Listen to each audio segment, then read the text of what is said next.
Beaucoup disent qu'il n'y a pas d'argent, qu'il n'y a pas de travail, qu'il n'y a pas d'opportunité en Afrique. Laisse-moi te dire que c'est faux. La seule question, l'unique que tu vas te poser est que est-ce que tu vas rester spectateur, regarder les autres s'enrichir ou bien tu vas prendre ton destin en main pour que durant les 5 prochaines années, tu puisses devenir riche. Alors, si tu décides de prendre ton destin en main, tu es le bienvenu sur cette chaîne. Moi, c'est Sagada. Ici, je te parle de business, idées concrètes que tu peux mettre en application juste après avoir fait quoi? Regarder la vidéo. Aujourd'hui, si tu as des compétences en médecine, cette vidéo elle est faite pour toi. Je dis bien en médecine. Si tu as des compétences en médecine, alors tu vas créer une plateforme de téléconsultation médicale. Oui, plateforme de téléconsultation médicale. Pourquoi? Tu sais, la première raison est que nous sommes en Afrique. Et en Afrique, il n'y a pas les infrastructures hospitalières dans tout le qui couvrent tout l'étendue du territoire.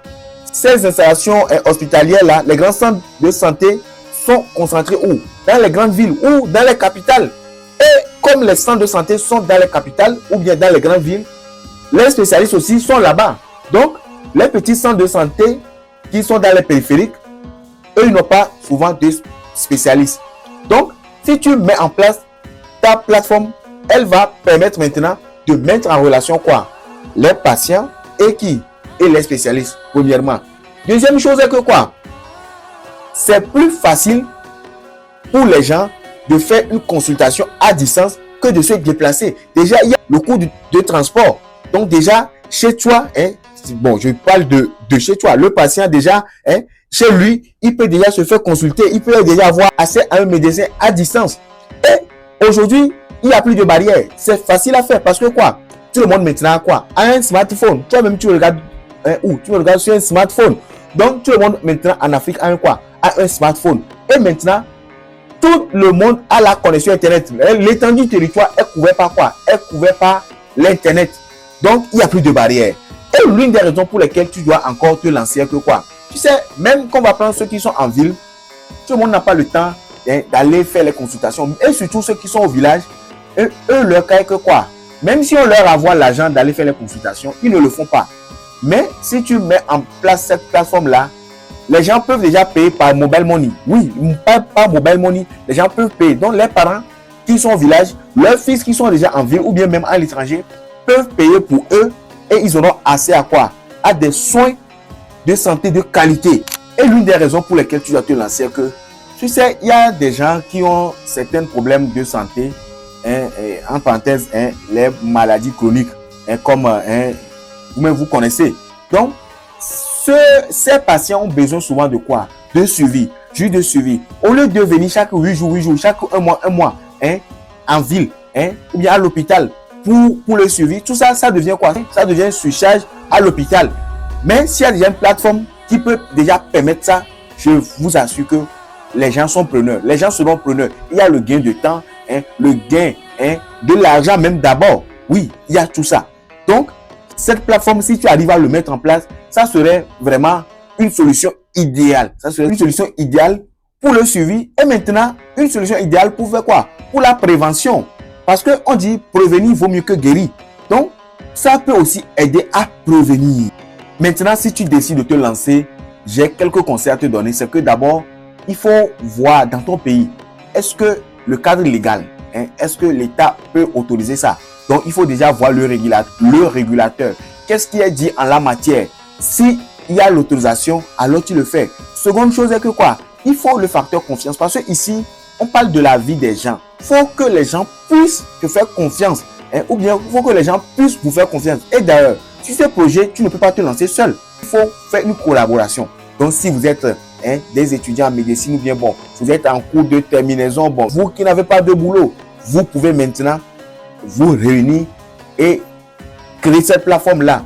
Parce qu'on aura besoin de quoi? D'un pédiatre, d'un chirurgien, orthopédiste. Bon, vous tous, vous vous associez sur cette plateforme-là et on a vraiment des spécialistes de renom. Et après, il ne faut pas s'arrêter sur vous.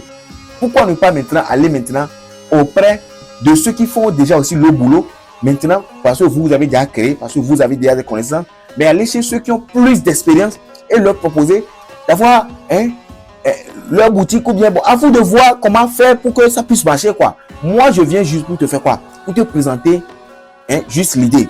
Maintenant, si tu décides de te lancer, tu peux aussi faire un partenariat avec quoi? Avec les assurances. Hein? Donc, les assurances, assurance maladie, caisse nationale sécurité, tout ça. Et donc, tu vois, même faire partenariat avec quoi? Avec les laboratoires.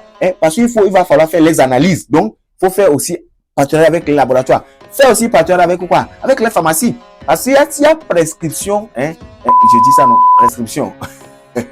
Prescription de médicaments et c'est qu'on sort. Il faut que tu puisses être aussi en partenariat. Donc, c'est une plateforme vraiment. Si tu arrives à voir les gens autour de toi et vous vous mettez ensemble pour mettre en place, je vous assure que vous allez prendre votre part du gâteau. Et n'oublie pas, viens me remercier. Et surtout, si tu veux te lancer, dernier conseil que j'ai pour toi, que quoi? Il ne faut pas oublier que c'est un projet qui va impacter socialement ton pays ou bien ta communauté. Tu n'as même pas besoin de le faire au début pour tout le pays. Regardez les gens de Facebook. Au début, ils voulaient faire quoi? Ils voulaient juste connecter l'université. Et après, ils ont connecté quoi? Les États-Unis. Et après quoi? Ils ont connecté maintenant le monde entier. Donc, au début, ne pense pas pour pouvoir faire pour tout le pays. Faites ça d'abord pour les gens de votre quartier. Après, les gens de votre commune, les gens de votre région. Et progressivement, vous allez vous étendre avec ce modèle-là. Donc, il faut voir la faisabilité. Et si tu arrives à le faire, je t'assure que ça serait plus facile pour toi. Parce que je t'ai dit au début que tu dois avoir des compétences en quoi? En médecine. Donc, ça sera plus facile pour toi de lancer ce projet-là que de dire que tu vas maintenant ouvrir un cabinet médical. Il faut prendre les agréments, tout ça, le local, tout ça, le personnel, les équipements, tout ça. Non, non, non, non.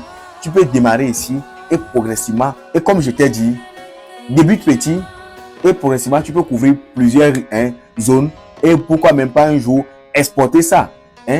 Moi, je t'apporte juste l'idée. À toi maintenant, si tu veux le mettre en pratique, tu fais des recherches. Il y a Google, les chats GPT, ces consoles, ils vont te donner plus d'idées pour que tu puisses mettre ça en pratique. Si tu as vu cette vidéo, moi, c'est Sagada. Ici, je partage les idées business concrètes que tu peux mettre en application juste après avoir regardé la vidéo. Si tu n'étais pas abonné, abonne-toi et like la vidéo, partage-la et à bientôt pour de nouvelles vidéos. Bye bye!